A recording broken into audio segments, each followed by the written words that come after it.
இன்றைய ஆன்மீக தகவல். வெற்றிவேல் முருகனுக்கு அரகரோகரா, வீரவேல் முருகனுக்கு அரகரோகரா. நாளின் செய்யும் வினைதானின் செய்யும், என்னை நாடி வந்த கோளின் செய்யும், கொடுங்கூற்று என் செய்யும், குமரேசர் இருத்தாளும் சிலம்பும் தண்டையும் சிலம்பும் பன்னிருதோளும் எனக்கு முன்னே வந்து தோன்றிடினே.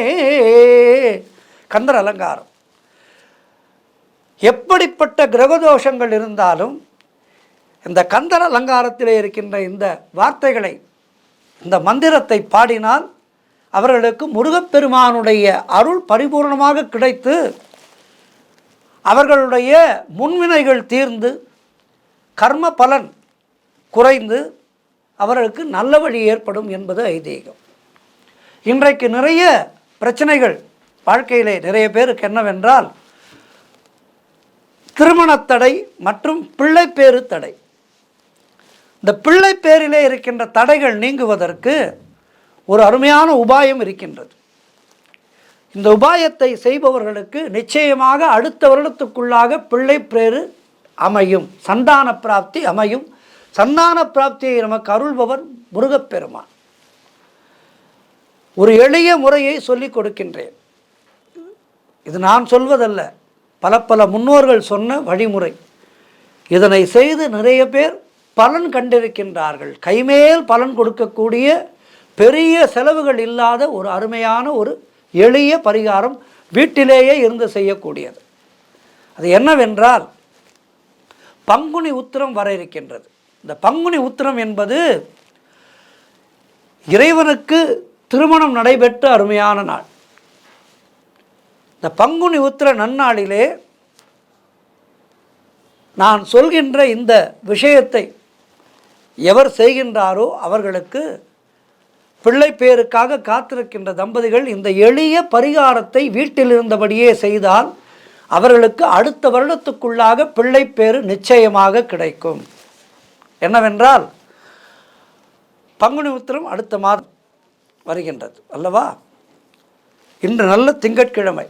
இன்றைக்கே அதனை தொடங்குங்கள். விரதம் இருக்க வேண்டும். விரதம் மேற்கொண்டு காலை மாலை இருவேளை குறித்து முருகப்பெருமானை நினைத்து இந்த கந்தர் அலங்காரம், கந்தர் அனுபூதி இவற்றையெல்லாம் படித்து வீட்டிலே சிறிதாக வேல் இருந்ததென்றால் அந்த வேலுக்கு பூஜை செய்து அதன் பிறகு காலை உணவை உட்கொள்ள வேண்டும். உங்களால் முழு பட்டினி இருக்க முடியும் என்றால், நல்ல விரதம் என்னால் இருக்க முடியும் என்றால் தாராளமாக இருக்கலாம். ஒரு வேளை மட்டும் உண்டு, மதியமோ அல்லது இரவோ ஒரு வேளை மட்டும் உணவு உண்டு. இந்த விரதத்தை மேற்கொள்ளலாம். இந்த விரதத்தை மேற்கொண்டு சரியாக பங்குனி உத்திர நன்னாளிலே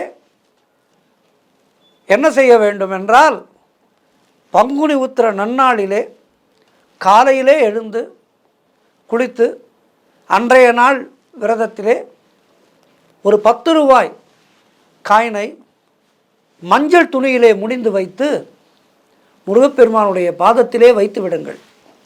கணவன் மனைவி இருவரும் இணைந்து முருகப்பெருமானை வேண்டிக் கொள்ளுங்கள். இருவருமே தான் இந்த விரதத்தை இருக்க வேண்டும். இருவருமே இந்த விரதத்தை இருந்து அன்றைய நாளிலே அவல் பாயாசம் செய்து முருகப்பெருமானுக்கு நைவேத்தியம் செய்ய வேண்டும். பக்தியோடு சிரத்தையோடு இந்த விரதத்தை அனுஷ்டித்து, முருகா, எங்களுடைய இல்லத்திலே துள்ளி விளையாடுவதற்கு ஒரு குழந்தையை அருள்வாயாக என வேண்டிக்கொண்டு அன்றைய நாளிலே, பங்குனி உத்திர நாளிலே முருகப்பெருமானுடைய ஆலயத்துக்கு சென்று வணங்குங்கள்.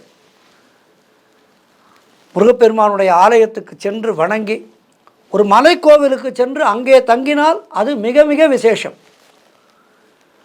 மலைக்கோவிலுக்கு சென்று அங்கே தங்கி முருகப்பெருமானை மறுமுறை உத்திரம் கழிந்து மறுநாள் காலையும் தரிசனம் செய்துவிட்டு அதன் பிறகு உங்களுடைய இல்லம் வாருங்கள். நிச்சயமாக அடுத்த பங்குனி உத்திரத்துக்குள்ளாக உங்களுக்கு பிள்ளை பேறு தங்கும். நல்ல ஆரோக்கியமான ஒரு குழந்தை, ஆணோ பெண்ணோ, உங்களுக்கு நிச்சயமாக பிள்ளை பேறு அமையும். ஆகவே இந்த பிள்ளை பேருக்காக ஏங்கிக் கொண்டிருக்கின்ற தம்பதிகளுக்கு இந்த விரதம் என்பது ஒரு அற்புதமான ஒரு வழிமுறை. இந்த வழிமுறையை மேற்கொள்ளுங்கள். முருகப்பெருமானை நினைத்து கசிந்து உருகி இந்த விரதத்தை மேற்கொண்டால் முருகன் திருவருளால் உங்களுக்கு கந்தா என்றால் இந்தா என தருகின்ற அந்த அற்புதமான கற்புக தரு திருச்செந்தூர் கருணை கடல் திருப்பரங்குன்ற முருகன் ஆறுபடை அழகு முருகன் உங்களுக்கு நிச்சயமாக சந்தான பிராப்தியை அருள்வான்.